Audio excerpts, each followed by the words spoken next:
Dear students, इस video में हम न्यू लेसन स्टार्ट करेंगे वेरिएशन। वेरिएशन में हमको पढ़ना है डायरेक्ट वेरिएशन। अब डायरेक्ट वेरिएशन क्या होता है इसको समझने के लिए हम एक एग्जांपल लेते हैं।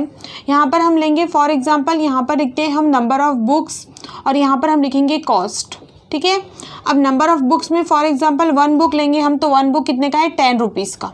ठीक है, तो 2 बुक कितने के हो जाएंगे, 20 रुपीज़ के। ठीक है, 3 बुक कितने के हो जाएंगे, 30 रुपीज़ के। 4 बुक कितने के हो जाएंगे, 40 रुपीज़ के। मतलब क्या हुआ कि हम नंबर ऑफ़ बुक जो है वो इंक्रीज़ कर रहे हैं, तो कॉस्ट भी क्या हो रही, इंक्रीज़ हो रही। मतलब हम जितने ज़्यादा बुक लेंगे उतनी ज़्यादा हमको कॉस्ट पे करना पड़ेगा, तो इसको बोलते हैं हम डायरेक्ट वेरिएशन। ठीक है, मतलब नंबर ऑफ़ बुक इंक्रीज़ हो रही तो कॉस्ट भी क्या हो रही, इंक्रीज़ हो रही, तो इसको बोलेंगे हम डायरेक्ट वेरिएशन। एक क्वान्टिटी इंक्रीज़ होंगी तो साथ में दूसरी क्वान्टिटी भी इंक्रीज़ होंगी। अब फॉर एग्जाम्पल अगर हम यहाँ पे रेशो निकाल रहे हैं इनका, ठीक है, अब इनका रेशो क्या आ जाएगा, इसका रेशो आ जाएगा 1/10। ठीक है, 2/20। अब 2/20 मतलब 2 1 ज़ा 2, 2 10 ज़ा 20 इज इक्वल टू 1/10। इसका रेशो क्या आएगा, 3/30। 3/30, 3 1 ज़ा 3, 3 2 10 ज़ा 30 इज इक्वल टू 1/10। इसका रेशो क्या आएगा, 4/40। 4/40 मतलब 4 1 ज़ा 4, 4 10 ज़ा 40 इज इक्वल टू 1/10। अब यहाँ पे आप देखेंगे कि जो हमने ये बुक्स और कॉस्ट इसका हमने रेशो निकाले, तो सबके रेशो कैसे है, कांस्टेंट इक्वल है ना, 1/10 1/10 1/10 1/10, तो इसको बोलते हैं हम कांस्टेंट। इसको क्या बोलेंगे हम, कांस्टेंट। ठीक है, हम डायरेक्ट वेरिएशन देख रहे हैं, तो यहाँ पे क्या होता है, इसको बोलते हैं हम कांस्टेंट, जो कि क्या रहता है, रेशो कांस्टेंट रहेगा। ठीक है, तो इसको हम डिनोट करते हैं के से। ठीक है, फॉर एग्जांपल अगर हमने ये लिए x और ये लिए y, तो हम डायरेक्ट प्रोपोर्शन को कैसे लिखते हैं, x is direct proportional to y। x is direct proportional to y। और जो हमारा k होता है, k इज इक्वल टू क्या होता है, हमारा रेशो, किसका रेशो, x/y का रेशो क्या होता है, k x/y। ठीक है, तो k is equal to x/y। के क्या रहता है, कांस्टेंट। अगर हमको ये इक्वेशन को x इज इक्वल टू लिखना है तो हम कैसे लिखेंगे, x is equal to k into Y. ठीक है, तो इसको बोलते हैं हम इक्वेशन ऑफ वेरिएशन। ठीक है, और यहाँ पे जो k है वो है कांस्टेंट ऑफ वेरिएशन। के को क्या बोलते हैं, कांस्टेंट ऑफ वेरिएशन, और इसको बोलेंगे हम इक्वेशन ऑफ वेरिएशन। सबसे पहले दो क्वांटिटी कैसी है, डायरेक्ट प्रोपोर्शन में है। डायरेक्ट प्रोपोर्शन में है तो हम जो ये डायरेक्ट प्रोपोर्शन का सिंबल निकालेंगे यहाँ से, तो यहाँ पे क्या आ जाएगा, इक्वल टू एंड कांस्टेंट। के क्या रहता है हमारा, के की वैल्यू क्या रहेंगी, रेशो रहेगा x/y का रेशो। ठीक है, और के जो रहेगा वो क्या रहेगा, कांस्टेंट रहेगा। यहाँ पे देखिए ना हमने, के कैसा रहता है हमारा, कांस्टेंट रहता है। ठीक है, तो इसको ये इक्वेशन आपको याद रखना है कि क्या है, इक्वेशन ऑफ वेरिएशन है। अब हम प्रैक्टिस सेट स्टार्ट करते हैं 7.1।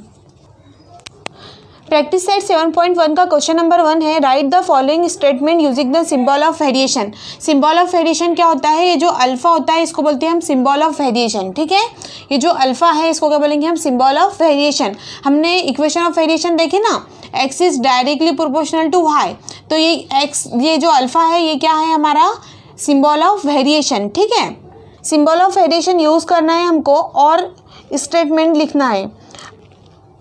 Circumference of circle is directly proportional to its radius. अब यहाँ पे वो क्या बोल रहा है कि जो सर्कमफ्रेंस ऑफ सर्कल है वो क्या है, डायरेक्टली प्रोपोर्शनल है रेडियस के। अब आपको पता है ये सर्कल, आपको पता है ना, सर्कल में इसको बोलते हैं हम रेडियस, और ये जो पूरा होता है ये circumference of circle. Directly proportional में कैसा होगा, फॉर एग्जाम्पल अगर हम सर्कमफ्रेंस ऑफ सर्कल इंक्रीज कर रहे, यहाँ पे ये सर्कमफ्रेंस ऑफ सर्कल था, है ना, अभी हमने क्या कर दिए, सर्कमफ्रेंस ऑफ सर्कल बड़ा कर दिए, तो इसका रेडियस भी क्या हो जाएगा, यहाँ पे इंक्रीज हो जाएगा, यहाँ से यहाँ तक रेडियस हो जाएगा, इसका रेडियस यहाँ से यहाँ तक रहेगा। अगर हम और सर्कमफ्रेंस ऑफ सर्कल इंक्रीज करेंगे तो इसका रेडियस और भी बड़ा हो जाएगा, है ना, ये रेडियस छोटा है और ये रेडियस बड़ा है। मतलब क्या हो रहा है कि अगर हम सर्कमफ्रेंस ऑफ सर्कल इंक्रीज करेंगे तो उसका रेडियस भी क्या होते जा रहा है, इंक्रीज होते जा रहा। इट इम्प्लाइज कि सर्कमफ्रेंस ऑफ सर्कल मतलब c is directly proportional to radius. ठीक है, ये सर्कमफ्रेंस ऑफ सर्कल हम c से डिनोट करते हैं और रेडियस को r से डिनोट करते। तो अगर हम सर्कमफ्रेंस ऑफ सर्कल इंक्रीज करेंगे तो रेडियस भी क्या होगा, इंक्रीज होगा, तो c is directly proportional to r, और ये सिंबल को क्या बोलेंगे, सिंबल ऑफ वेरिएशन। ठीक है, ये हो गया हमारा फर्स्ट। ठीक है, अब सेकंड क्या है, consumption of petrol in a car and distance travelled by the car d are in direct variation. अब वो बोल रहा है कि जो हमारा कंजम्पशन ऑफ पेट्रोल है और जो डिस्टेंस ट्रैवल्ड है वो डायरेक्ट वेरिएशन में है। फॉर एग्जाम्पल अगर हमको कहीं पर 40 किलोमीटर जाना है, कितना जाना है हमको 40 किलोमीटर, तो 40 किलोमीटर के लिए फॉर एग्जांपल कितने लीटर पेट्रोल लगेगा 1 लीटर। अगर हम 80 किलोमीटर जाएंगे तो 80 किलोमीटर जाने के लिए हमको कितना पेट्रोल लगेगा 2 लीटर, है ना। अगर हम 80 किलोमीटर से अगर हम फॉर एग्जांपल 80 से हम 120 किलोमीटर गए तो 120 किलोमीटर जाने के लिए हमको कितना पेट्रोल लगेगा 3 लीटर। मतलब क्या हो रहा है कि अगर हम डिस्टेंस बढ़ा दे रहे तो पेट्रोल भी कैसे लगेगा, ज़्यादा लगेगा कार में। मतलब ये कौन से वेरिएशन में, डायरेक्ट वेरिएशन में। तो हम क्या लिख सकते हैं यहाँ पे कि जो हमारा पेट्रोल है, पेट्रोल को एल से डिनोट करें, L is directly proportional to distance D. ठीक है, तो ये आपको लिखना है। नेक्स्ट क्वेश्चन देखते हैं हम, क्वेश्चन नंबर 2 है complete the following table considering that the cost of apples and their numbers are in direct variation.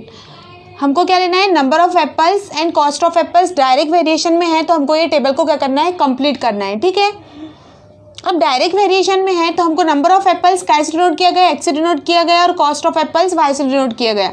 Direct variation में है मतलब हम क्या लिख सकते हैं, X is directly proportional to Y. ठीक है, एक्स जो है वो डायरेक्टली प्रोपोर्शनल में है वाई के। अब हमको इक्वेशन ऑफ वेरिएशन पता है, एक्स इज इक्वल टू क्या होता है, एक्स इज इक्वल टू के वाई। ठीक है, और यहाँ से आपको पता है कि जो हमारा के कांस्टेंट रहता है, के कांस्टेंट इज इक्वल टू क्या लेते हैं हम, एक्स अपॉन वाई। तो यहाँ पे हम लिखेंगे एक्स अपॉन वाई। ठीक है, अभी 3 इक्वेशंस मिली हमको, तो सबसे पहले हम निकालेंगे के। अब के होता क्या होता है, के इज इक्वल टू है एक्स बाय वाई, है ना। एक्स बाय वाई मतलब एक्स की वैल्यू क्या है यहाँ पे 1 और वाई की वैल्यू क्या है 8। तो हमको क्या मिला, के इज इक्वल टू 1/8। ठीक है, ये आ गया हमारा के। ठीक है, हमने के निकाल लिए। अब हमको क्या करना है, फाइंड करना है हमको एक्स। कहाँ से, यहाँ पे एक्स फाइंड करना है, ये हमको फाइंड करना है ना। ठीक है, तो हम ये फाइंड करने के लिए वाई क्या है यहाँ पे, ये वाई 56 है और के क्या है 1/8 है। तो हम एक्स निकालेंगे, एक्स की वैल्यू, इक्वेशन क्या है, एक्स इज इक्वल टू के वाई। के कितना है 1/8, है ना, ये के 1/8 है। और यहाँ पे वाई कितना है 56, तो यहाँ पे हम रखेंगे 56, है ना। 8 1 जा 8, 8 7 जा 56। ठीक है, x इज इक्वल टू 7 1 जा 7, एक्स की वैल्यू कितनी आ गई 7 आ गई। मतलब यहाँ पे हमको x इज इक्वल टू क्या पुट करना है, 7 पुट करना है। ठीक है, तो यहाँ पे x की वैल्यू क्या आ जाएंगी, 7 आ जाएंगी। ये फर्स्ट हो गया है यहाँ पर। ठीक है, अब हमको सेकंड लेना है, तो सेकंड हम क्या करेंगे, ये लेना है हमको, यहाँ पे हमको y फाइंड करना है। x की वैल्यू कितना है, x इज इक्वल टू कितना है 12 है ना, x 12 है, y हमको फाइंड करना है। x इज इक्वल टू क्या है, इक्वेशन के वाई। ठीक है, x की इक्वेशन के वाई, x की वैल्यू कितनी है 12, k की वैल्यू 1/8 और y हमको फाइंड करना है। तो y इज इक्वल टू क्या हो जाएगा, y इज इक्वल टू 12 × 8। ठीक है, 12 8 जा, y इज इक्वल टू 12 को 8 से मल्टीप्लाई करेंगे तो 12 8 जा 96। ठीक है, तो यहाँ पर y की वैल्यू क्या आ गई 96। यहाँ पर क्या लिखेंगे हम, 96 लिखेंगे। अब थर्ड जो है उसमें हमको क्या फाइंड करना है, x फाइंड करना है, y गिवन है। तो इक्वेशन हम लिखेंगे x इज इक्वल टू के वाई। एक्स की वैल्यू कितनी है यहाँ पर फाइंड करना है हमको। ठीक है, x फाइंड करना है, x इज इक्वल टू के की वैल्यू कितने हैं 1/8 और y कितना है 160। ठीक है, तो हम क्या करेंगे, ये 8 से 160 को डिवाइड करेंगे। 8 1 जा 8, 8 2 जा 60, 0 का 0, 20 1 जा 20। मतलब x इज इक्वल टू कितना निकला यहाँ पे 20 निकला। तो यहाँ पे हम क्या लिखेंगे 20 लिखेंगे। ठीक है, नेक्स्ट क्वेश्चन देखते हैं हम। क्वेश्चन नंबर 3 है if m is directly proportional to n and when m is equal to 154, m is equal to 154 and n is equal to 7, find the value of m when n is equal to 14। अगर n की value 14 है तो हमको काय की value find करना है, m की वैल्यू फाइंड करना है। ठीक है, तो सबसे पहले यहाँ पर दिया हुआ है m जो है वो n की डायरेक्टली प्रोपोर्शनल में है और m की वैल्यू 154 है तो n की वैल्यू 7 रहेंगी। अगर n की वैल्यू 14 है तो m की वैल्यू हमको फाइंड करना है। तो सबसे पहले हम लिखेंगे m is directly proportional to n। m n के डायरेक्टली प्रोपोर्शनल में है मतलब m is equal to K n। ठीक है, तो k की वैल्यू क्या हो जाएंगी, यहाँ से अगर हमने k निकाले तो k इज इक्वल टू क्या आ जाएगा m अपॉन n। ठीक है, इज इक्वल टू m की वैल्यू कितनी है 154। m की वैल्यू कितनी लेंगे हम, यहाँ से लेंगे 154 और n की वैल्यू कितनी है 7। अब 7 से 154 को डिवाइड करेंगे आप, 7 1 जा 7, 7 2 जा 14, 7 2 जा 14 इज इक्वल टू 22। मतलब हमको k क्या मिला, k मिला हमको 22। ठीक है, अब इसके लिए आप देखिए सेकंड में n की वैल्यू 14 है तो हमको m की वैल्यू फाइंड करना है।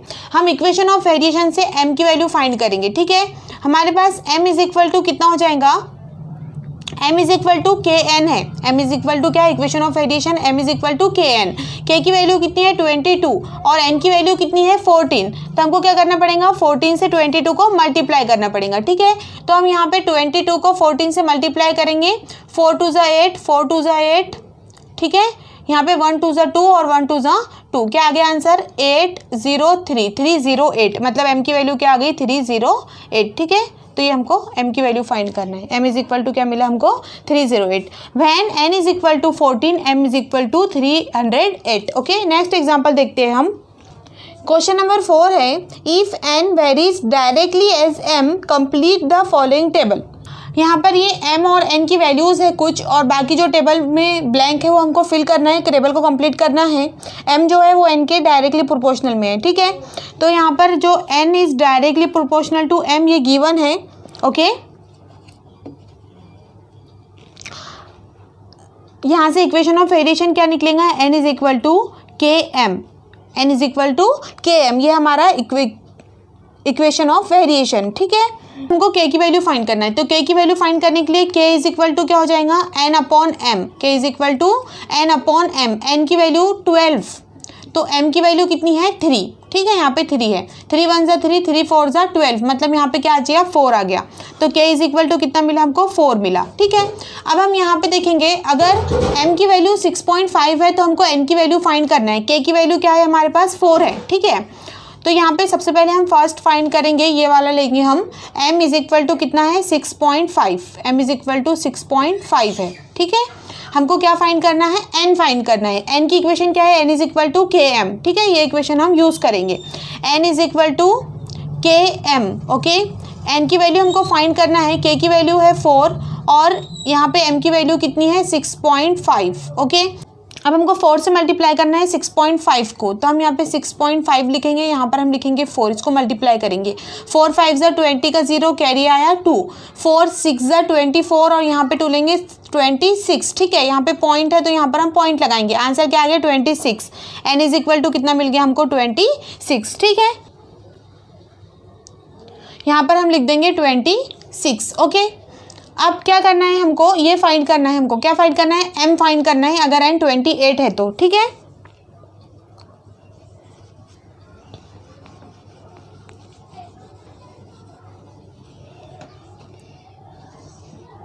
सेकंड लेते हैं हम,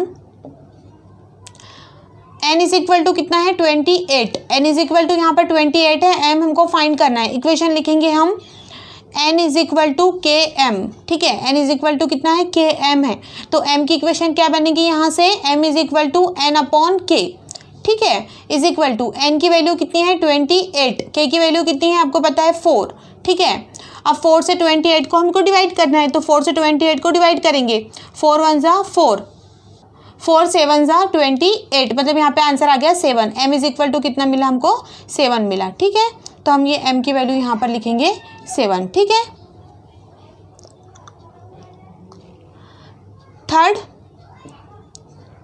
यहाँ पर क्या है, m है 1.25, m इज इक्वल टू कितना है 1.25, हमको फाइंड क्या करना है, n फाइंड करना है हमको यहाँ पे। ठीक है, इक्वेशन क्या है, n is equal to K M, n is equal to K M, ये इक्वेशन ऑफ वेरिएशन यूज़ करेंगे। n की वैल्यू हमको फाइंड करना है, k की वैल्यू कितनी है 4, m की वैल्यू कितनी है 1.25। अब क्या करना है, 1.25 से 4 को मल्टीप्लाई करना है, तो यहाँ पर हम मल्टीप्लाई करेंगे 1.25 इंटू 4। आप मल्टीप्लाई करें, 4 5 से 20 का 0, कैरी आया 2, 4 2 जा 8 और 2 0, 10 का 0, कैरी आया 1, 4 1 जा 4 और ये 1 5। ठीक है, तो यहाँ पे आंसर क्या आ गया हमारा 5 आ गया। 2 के बाद 0 है तो यहाँ पे हम 2 के बाद 0 लगा देंगे, n की वैल्यू क्या आ गई हमारी 5 आ गई। ठीक है, तो ये कंप्लीट हो गया टेबल, यहाँ पर हम लिख देंगे 5। ठीक है, नेक्स्ट एग्जांपल लेते हैं हम। क्वेश्चन नंबर 5 है, y varies directly as the square root of x When x is equal to 16, y is equal to 24, find the constant of variation and the equation of variation. आपको given है कि y जो है, y जो directly proportional है square root of x, ठीक है, यहाँ पे स्क्वायर रूट ऑफ x आ गया.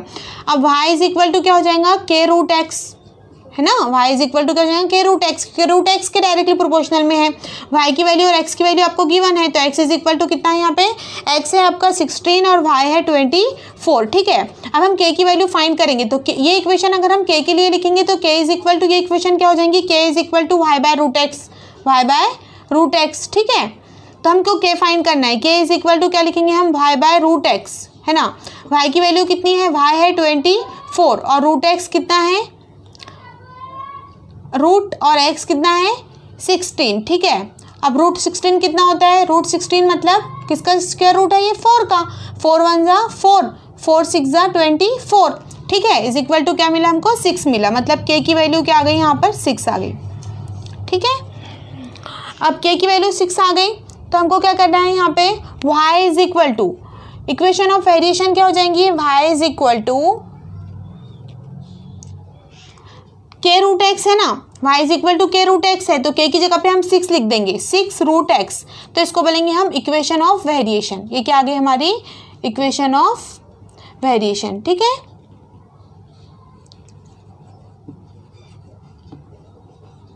इक्वेशन ऑफ वेरिएशन आ गई, y इज इक्वल टू के एक्स और k इज इक्वल टू 6. ये क्या है, कांस्टेंट ऑफ वेरिएशन. ये जो है ये क्या हो गया हमारा कांस्टेंट ऑफ वेरिएशन, ठीक है. तो ये दो चीजें हमको फाइंड करनी थी. नेक्स्ट क्वेश्चन, क्वेश्चन नंबर 7 में आपको क्या है, the total remuneration paid to labours, मतलब जो रिम्यूनरेशन लेबर्स को पेड किया गया है वो आपका डायरेक्ट प्रोपोर्शन में है किसके, नंबर ऑफ लेबर्स के, ठीक है. तो यहाँ पर आपको दिया हुआ है कि 4 लेबर्स को कितना रिम्यूनरेशन दिया हुआ है, कितना है 1000 रुपीज़ दिया हुआ है, ठीक है. तो हमको फाइंड करना है कि 17 लेबर्स को कितना रिम्यूनरेशन देंगे, ठीक है, ये हमको फाइंड करना है. ओके, तो यहाँ पर सबसे पहले हम लिखते हैं सॉल्यूशन में, let the remuneration be r and the number of labours be n. अगर हम लेंगे कि जो रिम्यूनरेशन है वो क्या है, r है, ठीक है.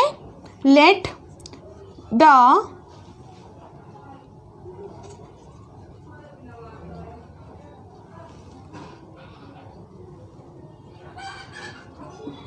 रिम्यूनरेशन बी r, इसको हम r से डिनोट करेंगे, एंड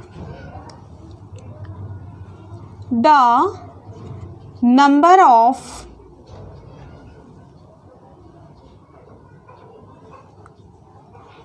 लेबर्स